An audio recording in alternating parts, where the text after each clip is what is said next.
Selamat datang di Podcast Mina, tempat bercengkrama ringan bersama sahabat Mina Poli di seluruh Indonesia. Setiap episode akan menemani kamu menyelami lebih dalam kekayaan perikanan, menggali insight baru budidaya, dan membawa kamu mengikuti arus perubahan aquaculture. Bersiaplah, karena kita akan memasuki dunia baru.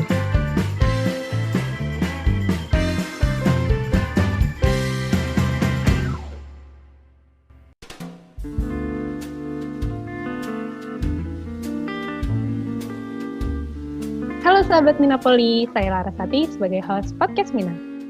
Ketika kita berbicara tentang pemeliharaan makhluk hidup nih, tentunya itu tidak akan terlepas dari dua hal yang harus banget kita perhatikan. Yang pertama, pastinya itu adalah tempat hidupnya yang sesuai sama habitatnya. Sama aja nih kayak kita, misalnya kita biasa tinggal di pegunungan, terus kita tiba-tiba harus pindah ke pantai, itu kan pasti akan ada adaptasi yang cukup lama gitu di dalamnya. Dan mungkin awalnya kita akan merasa kurang nyaman. Sama juga kalau misalnya di ikan. Nah, selain itu juga, selain tempat hidupnya, kita pasti juga harus memperhatikan nutrisinya. Nah, nutrisinya ini buat apa sih? Pastinya buat pertama bertahan hidup, terus bisa tumbuh, dan akhirnya bisa berkembang biak. Nutrisi pada konteks ini itu bersumber dari makanan, atau kalau dalam aquaculture itu atau budidaya lainnya itu biasanya disebutnya pakan. Nah, mungkin ketika kita memelihara secara tradisional nih, itu pertimbangannya hanyalah faktor kelangsungan hidup. Soalnya kan kalau misalnya tradisional biasanya kita nggak terlalu banyak intervensi tuh di dalamnya, dan juga pada tebarnya nggak terlalu banyak. Namun kalau misalnya kita lihat aquaculture sekarang, itu tuh udah banyak banget yang menerapkan teknologi intensif, bahkan supra intensif. Dan akhirnya akan muncul pertimbangan-pertimbangan lain nih yang perlu kita pikirin juga, seperti target biomasanya, terus juga ketepatan waktu panen, dan yang gak kalah penting untuk kita pertimbangin banget adalah kesehatannya dan kualitas dari ikan atau udang yang bakal kita produksi nantinya. Nah, dari banyaknya pertimbangan tersebut, kita pastinya mulai sadar nih kalau misalnya ternyata untuk bisa membuat hasil produksi aquaculture kita itu berkualitas, itu pastinya juga sangat ditentukan oleh pakan yang gak kalah berkualitasnya. Oleh karena itu, hari ini kita sudah bergabung nih bersama sahabat Minapoli yang sudah kurang lebih 18 tahun ada di dunia pakan ikan dan udang. So, please welcome Pak Fauzan Bahri dari Kreting Indonesia. Selamat bergabung, Pak Fauzan. Terima kasih, Mbak Laras. Oke, Pak Fauzan nih sehat ya, Pak ya? Kabarnya gimana, Pak? Alhamdulillah, sehat. Alhamdulillah, sehat-sehat ya, Pak ya. Kan biasanya kita kalau rekaman di satu tempat nih, Pak. Nah, kalau sekarang nih kita ada di dua tempat yang berbeda. Saya lagi di Depok, terus Pak Fauzan nih di mana ya, Pak? Di Cirebon ya, Pak ya? Saya lagi di Cirebon. Jadi new habit dengan situasi seperti ini. Oke, jadi WFH terus nih ya, Pak ya? Ya, kita masih WFH. Oke. Terus kemarin kabarnya baru dari Lampung, ini baru banget pulang, nggak apa-apa nih Pak nih ya? Kita ganggu sedikit nih ya Pak? Nggak apa, ini baru 2 bulan ke belakang lah kita mulai beberapa kali visit ke customer. Dan kemarin dari Lampung kemarin baru balik, nggak masalah.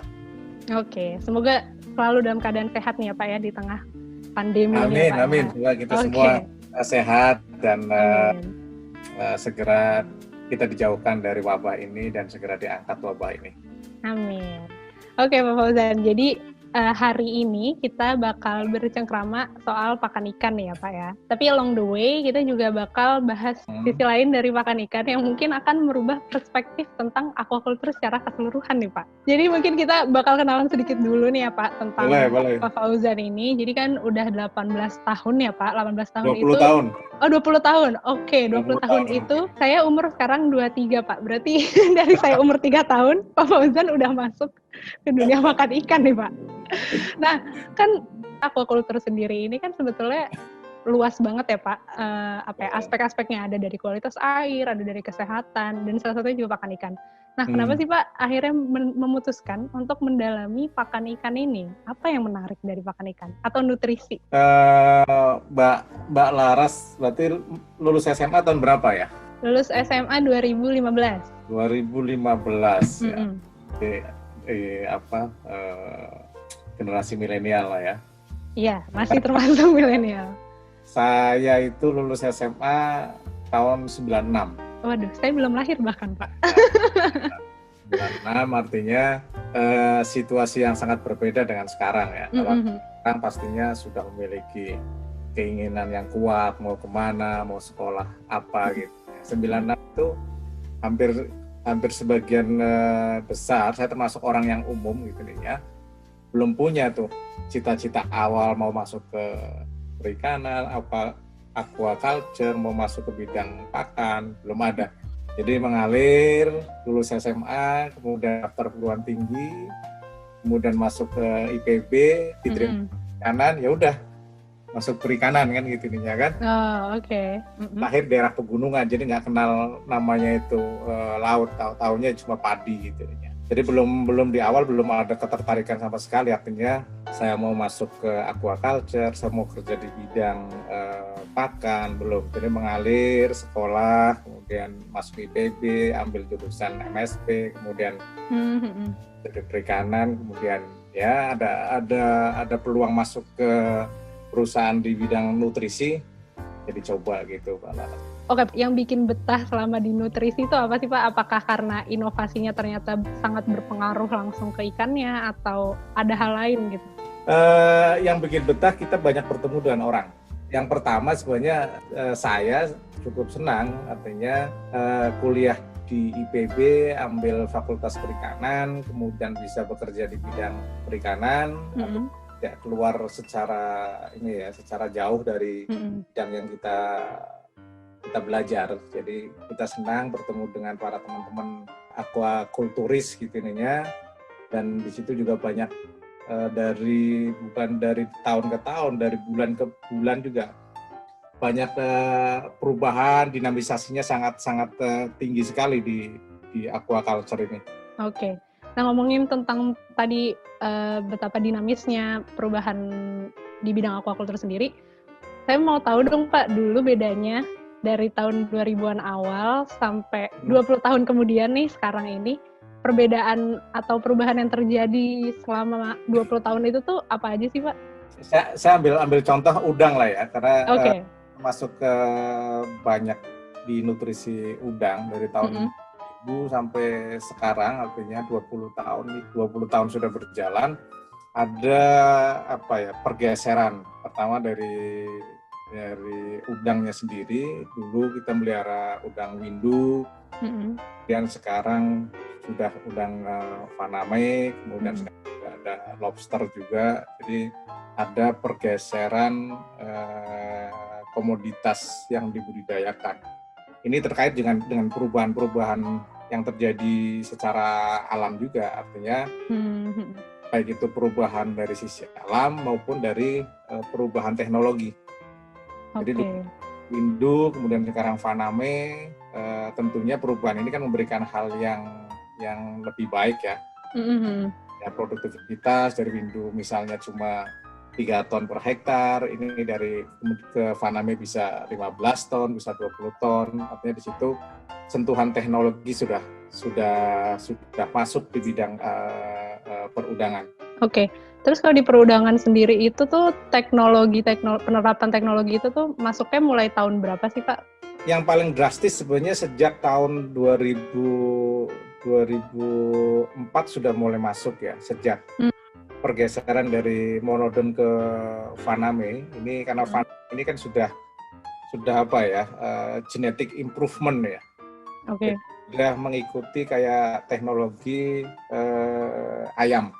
Jadi induk sudah bisa direkayasa untuk istilahnya mentargetkan, misalnya induk yang pertumbuhannya bagus, yang ketahanannya itu mulai budidaya ini lebih seru gitu. Artinya sudah masuk, kemudian ngatur pengelolaan manajemen airnya juga sudah mulai terukur, variabel-variabel sudah banyak bisa diketahui gitu ya. Kemudian mengatakan berhasil itu juga sudah dengan data, kenapa berhasil, kenapa gagal, gitu.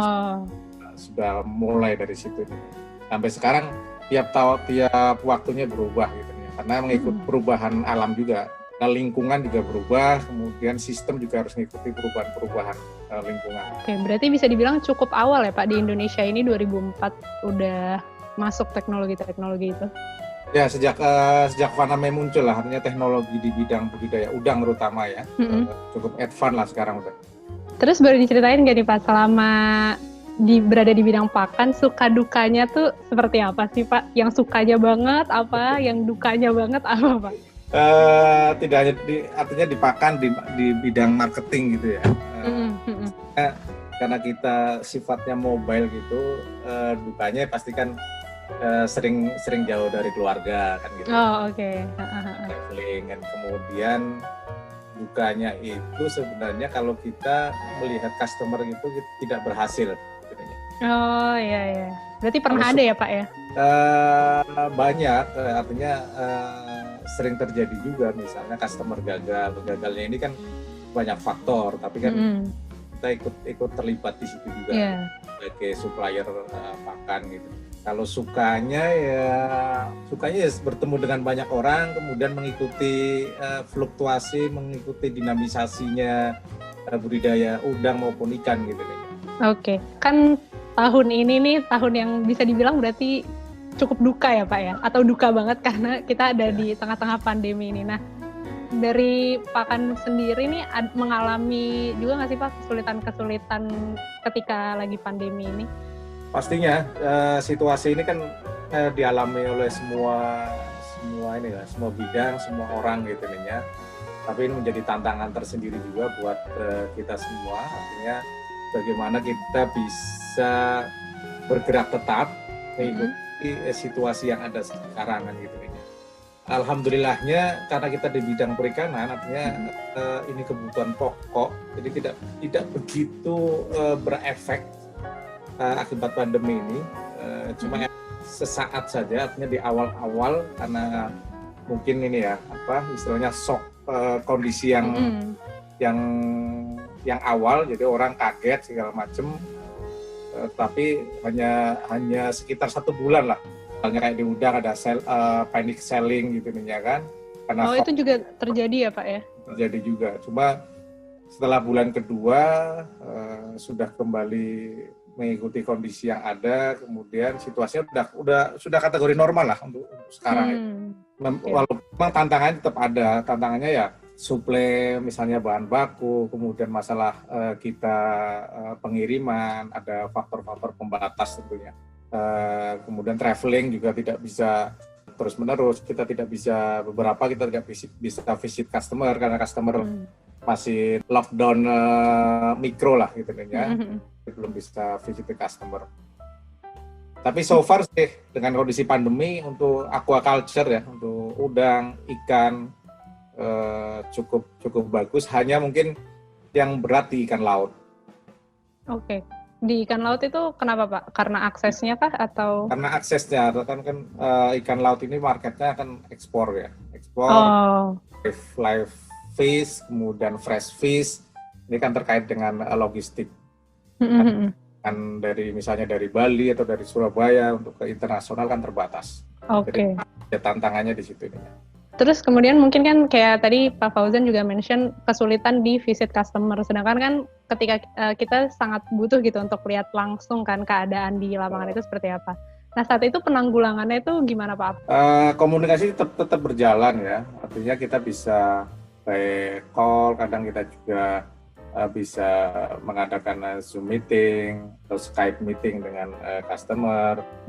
Kemudian ya mulai 3 bulan terakhir ini setelah Lebaran kita sudah mulai beberapa bisa visit ke customer juga. Tim saya juga sudah mulai bisa berkunjung walaupun masih terbatas karena kita juga membatasi jadwal kunjungan. Tidak, kalau dulu kan bisa bebas berkunjung, kalau sekarang berkunjung harus benar-benar on target, mana mau dikunjungin, tujuannya apa, segala macam. Jadi lebih well prepare sekarang untuk berkunjung.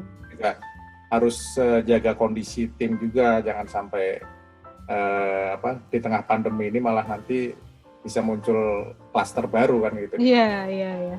Oke, tadi kan Pak Fauzan juga bilang ya kalau misalnya selama 20 tahun ini komoditas contohnya seperti tadi udang pun ikut berubah gitu ya sesuai perubahan lingkungan, terus juga teknologinya ngikut.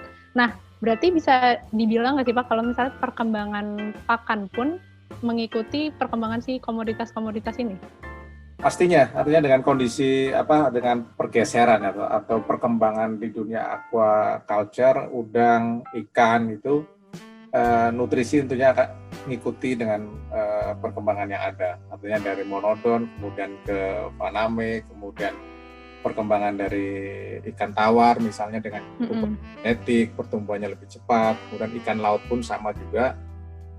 Tentunya ini perlu pendekatan dari sisi nutrisi bagaimana bisa mendukung pertumbuhan kesehatan ikan maupun udang.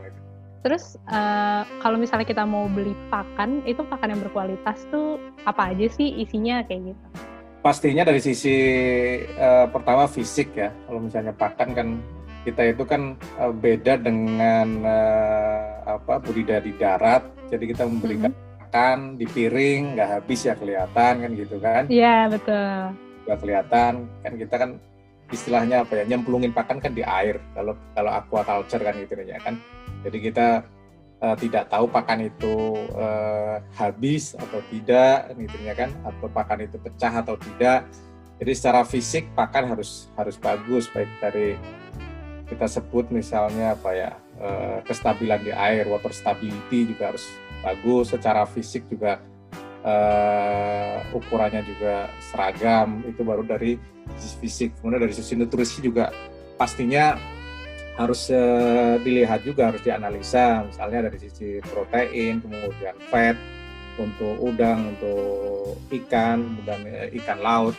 Tentunya beda spesies itu beda spek pakan, jangan sampai misalnya pakan untuk ikan karnivor dikasih ke pakan untuk herbivor atau sebaliknya pas. Nah ini perlu juga dipelajari itu. Kemudian kalau sudah bisa misalnya menganalisa nutritional contents ya, misalnya kita bisa lihat proteinnya berapa persen, kemudian fatnya berapa persen, kita bisa analisa lebih dalam lagi terkait dengan digestibility-nya berapa persen, artinya faktor ketercernaan pakan di pencernaan ikan ataupun udang.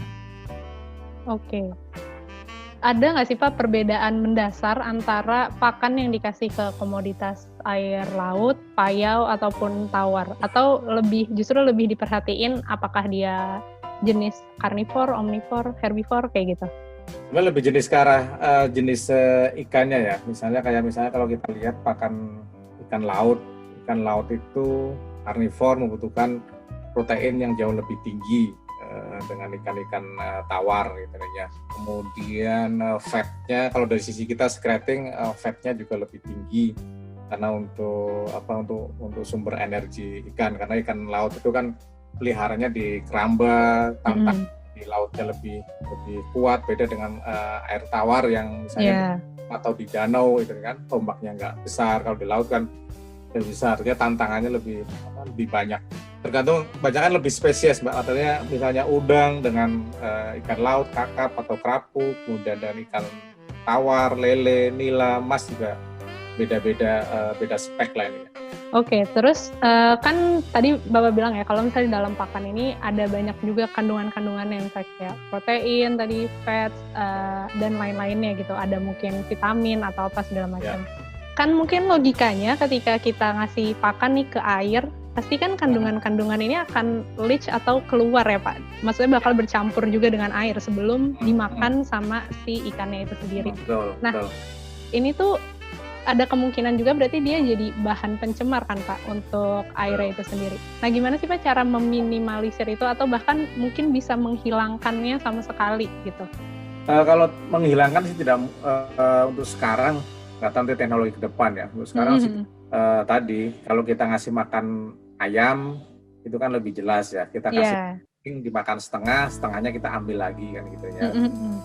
Bisa kita buang di tempat yang sesuai kan gitu ya. Tapi di kan ini kan ilmunya ilmu estimasi.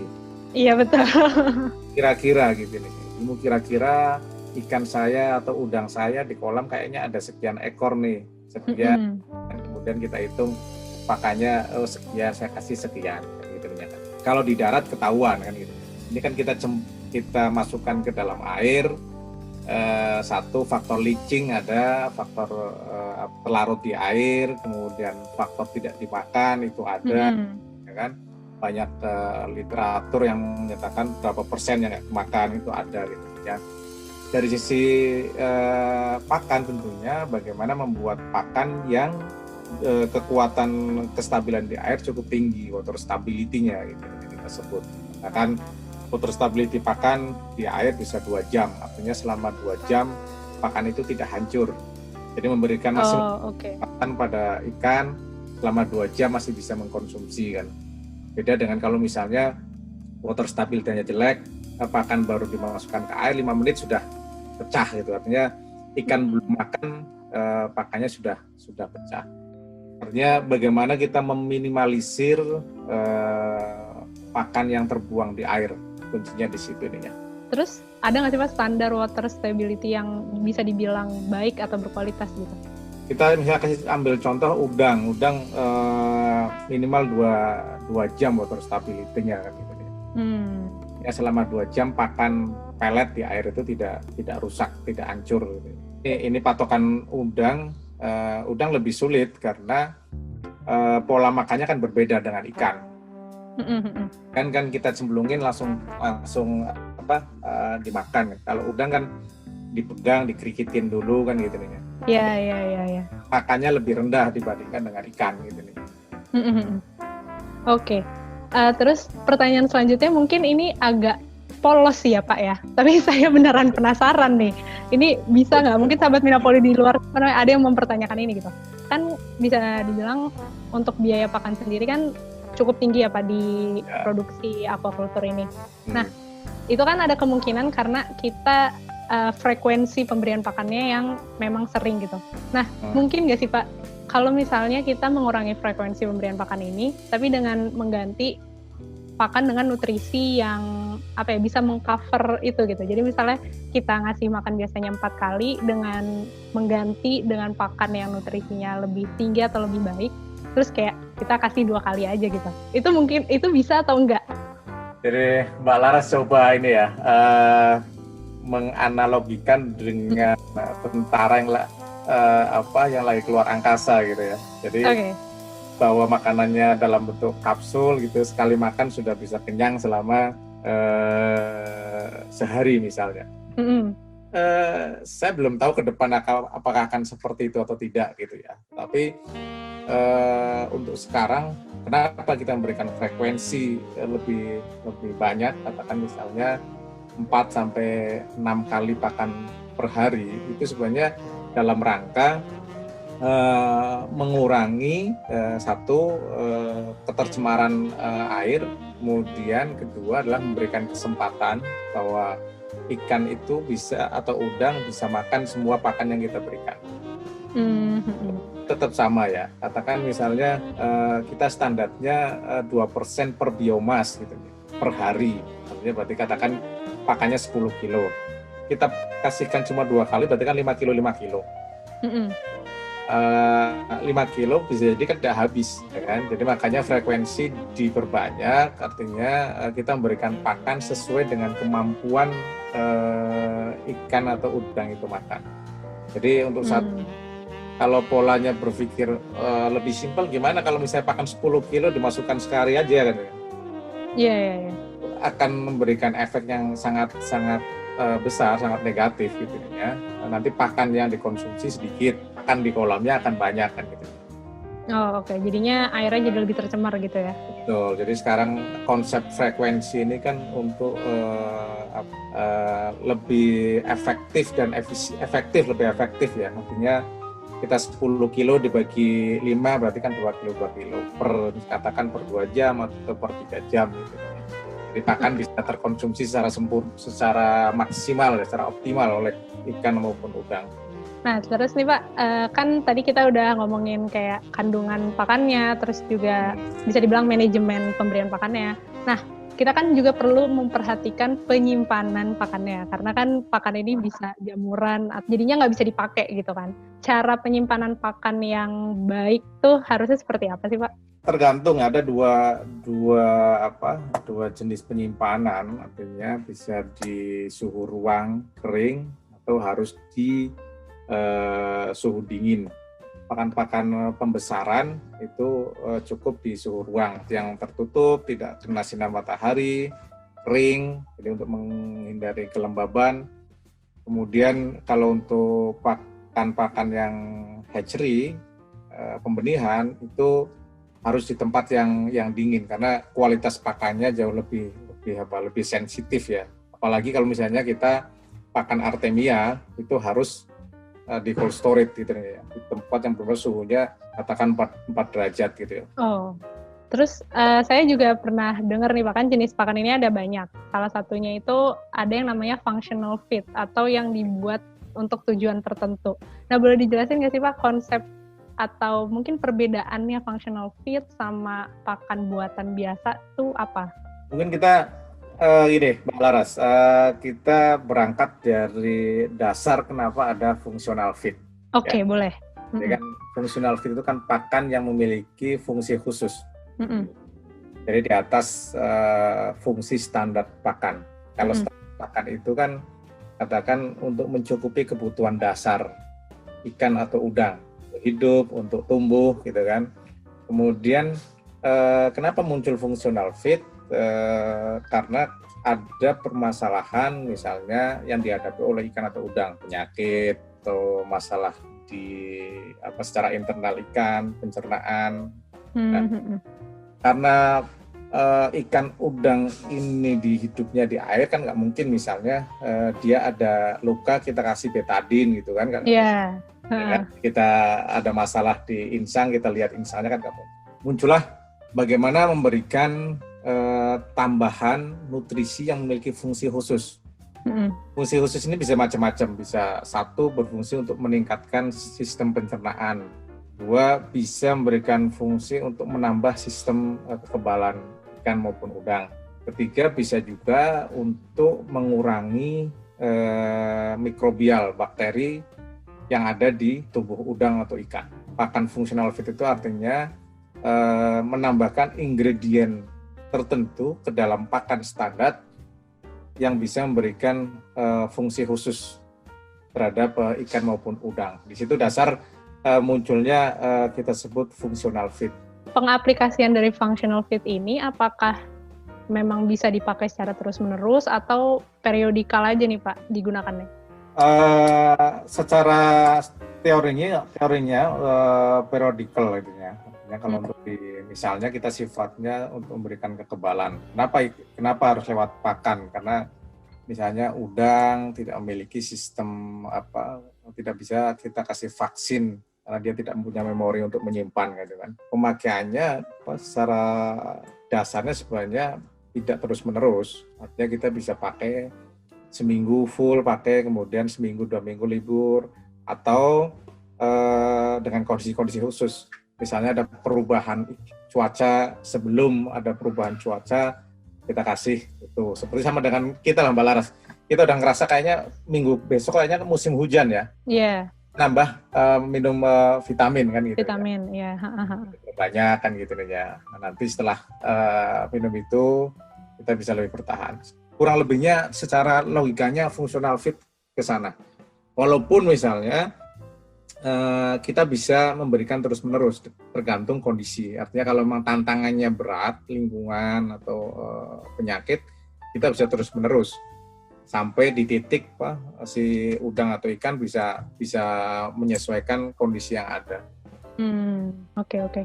Terus kan untuk treatment, bisa dibilang treatment supaya si udang atau ikan ini tetap dalam keadaan sehat itu kan bisa melalui pakan dan ada juga yang bisa melalui air nih ya Pak. Nah, kapan sih kita pakai yang untuk pakan? Kapan juga yang kita bisa pakai melalui air gitu? Di aquaculture itu kan ada dua lah kita sebut. Satu media tempat hidup. Iya. Kemudian ada makhluk hidupnya, spesiesnya. itu ikan atau udang yang kita pelihara kan gitu ya. Yang kita lakukan adalah pendekatan budidayanya adalah bagaimana bisa menyediakan tempat hidup yang nyaman. Tempat hidupnya udang ikan kan air. Nah, treatment di air adalah dalam rangka kita menyediakan tempat yang enak untuk udang maupun ikan hidup, untuk tumbuh kan gitu ya, atau untuk bereproduksi kalau memang itu tujuannya untuk induk kan gitu ya. Treatment di air tentunya larinya akan lebih banyak memperbaiki kualitas air. Jadi targetnya memang berbeda. Tetapi kalau misalnya kita ingin memberikan treatment langsung ke ikan atau udang, tentunya yang paling efektif adalah lewat pakan. Karena pakan gitu masuk ke dalam tubuh, gitu Mbak Laras.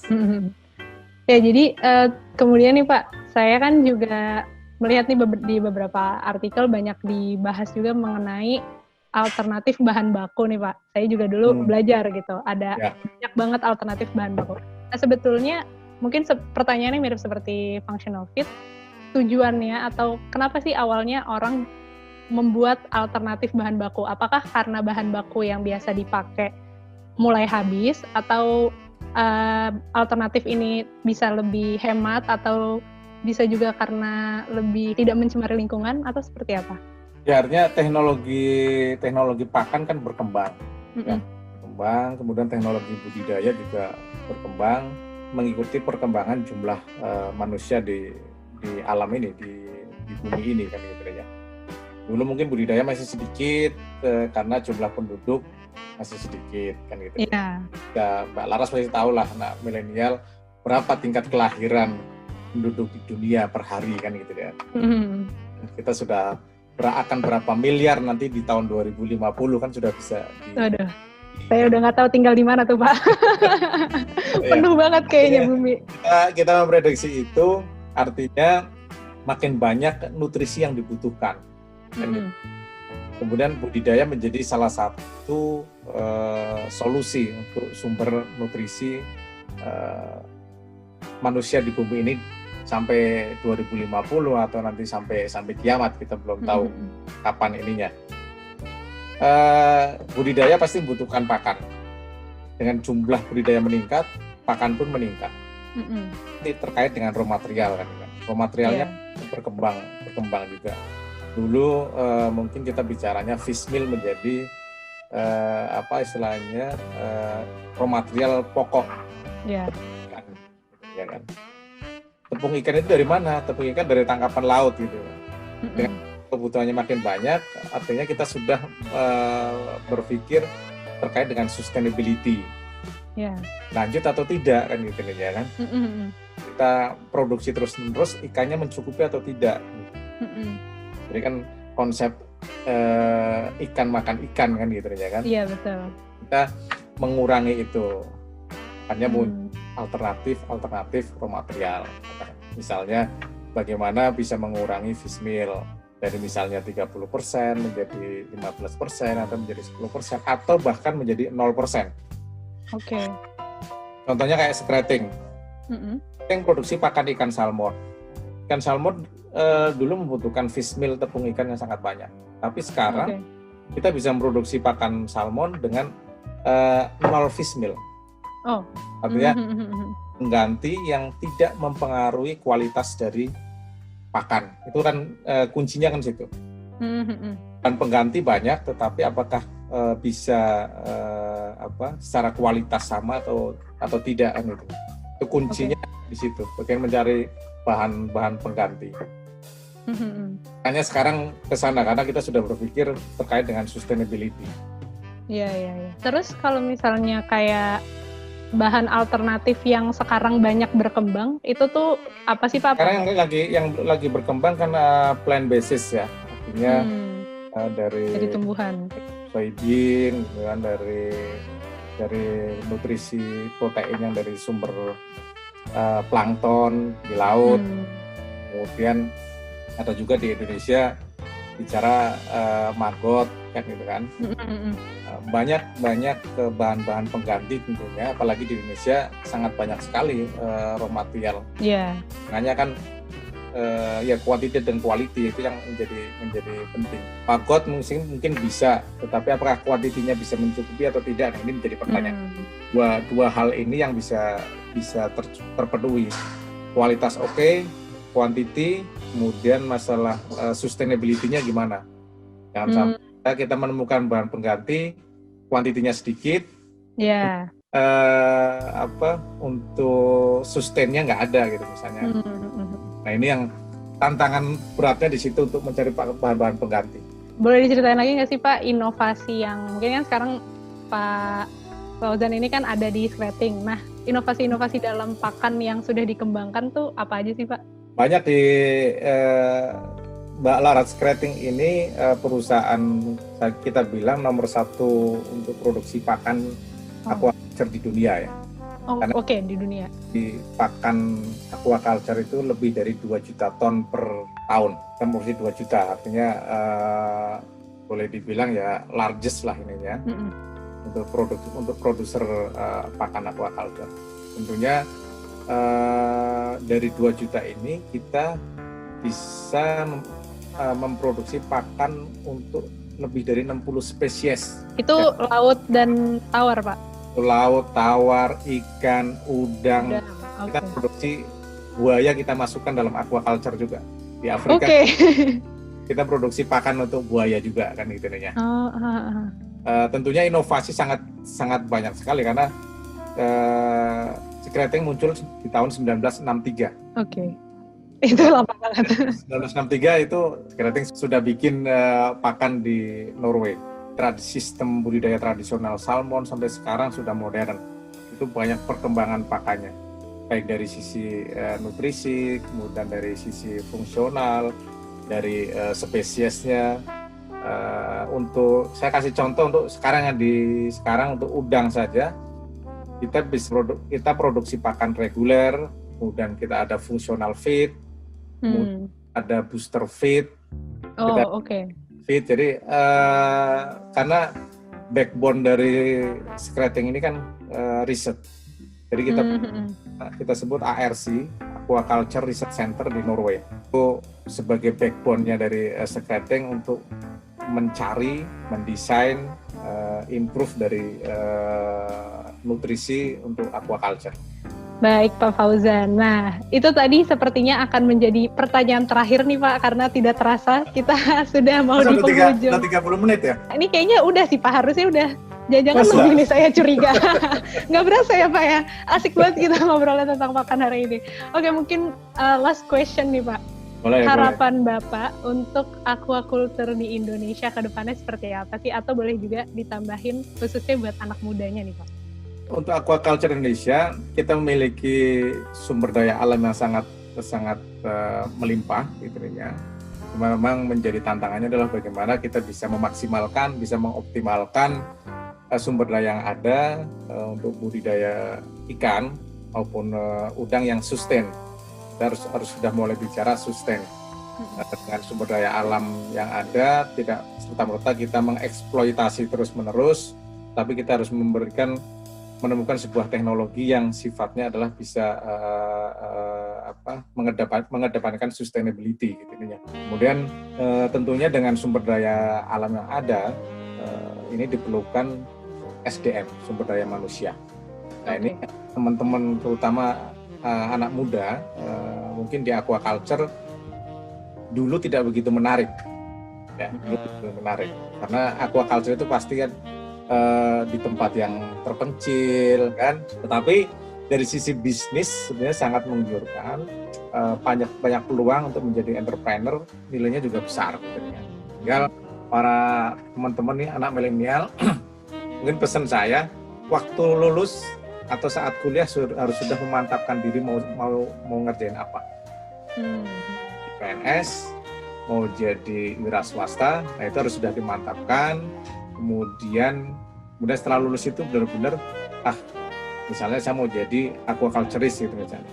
Artinya waktu libur magang ke tambak, magang ke ini, udah punya gambaran. Setelah lulus baru memantapkan diri sebelum berkeluarga, sebelum nikah, sebelum banyak pengeluaran, itu udah memantapkan diri saya merintis menjadi pengusaha tambak gitu.